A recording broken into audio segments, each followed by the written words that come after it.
इस्तीफा दिया, संगठन ने स्वीकार कर दिया, क्या बात रही है? अब आपकी पूरी बात बता दीजिए। हम फिर से नहीं आए, हम तो 25 साल से यहाँ आ रहे हैं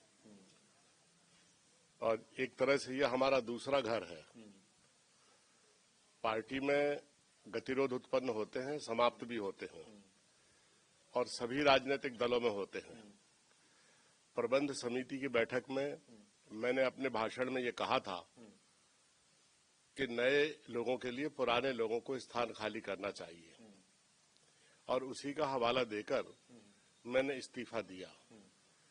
और इसी बीच में कुछ ऐसे गतिरोध उत्पन्न हुए कि उन सबको मेरे इस्तीफे से जोड़ दिया गया और चूंकि वो गतिरोध पार्टी को नुकसान पहुंचा रहे थे तो इस्तीफे के बाद प्रदेश कांग्रेस कमेटी के अध्यक्ष जीतू पटवारी जी बड़ी सरलतापूर्वक, उदारतापूर्वक आए और उन्होंने कहा कि पार्टी को नुकसान हो रहा है और नए और पुराने पीढ़ी का तालमेल जरूरी है।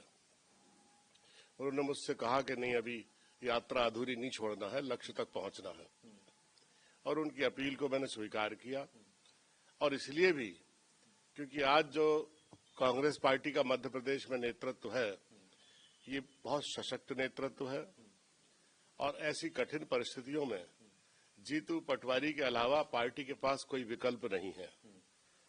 सड़क की राजनीति, संघर्ष की राजनीति, आंदोलन की राजनीति, किसान की राजनीति, नौजवान की राजनीति, प्रदेश की सुरक्षा के सवाल और प्रदेश की आधारभूत ढांचा और संरचना के सवाल, सबके उत्तर जीतू पटवारी जी के पास है और किसी भी कीमत पर हम उनके नेतृत्व को कमजोर नहीं होने देना चाहते क्योंकि व्यक्ति से बड़ा विचार होता है और विचार में राजनीतिक प्रतिबद्धता उसका आधार है और संगठन शक्ति की बुनियाद है।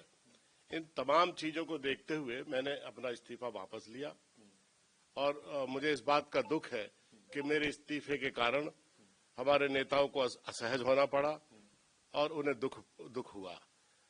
तो मैंने अपना इस्तीफा वापस लिया और फिर से हम जीतू पटवारी के नेतृत्व को मजबूत करते हुए इस राज्य में विपक्ष की भूमिका के लिए तैयार है। वैसे भी हम लोगों को संघर्ष करते, सड़क पर राजनीति करते, आंदोलन करते और सत्ताधारी पक्ष की जनविरोधी नीतियों को उजागर करते करते हम लोगों को 25 साल हो चुके हैं, लेकिन हम लोग अभी तक थके नहीं हैं और न ही हमारी उम्र का प्रभाव हमारे आंदोलनों पर, विचारों पर आया है। और आज बहुत ही ऊर्जावान, बहुत ही संघर्ष करने वाला मेहनती नेतृत्व जीतू पटवारी जी का हमारे साथ है। हम किसी भी कीमत पर उनके नेतृत्व को कमजोर नहीं होने देना चाहते। हम सब एकजुट होकर उनके साथ हैं और आगे काम करेंगे।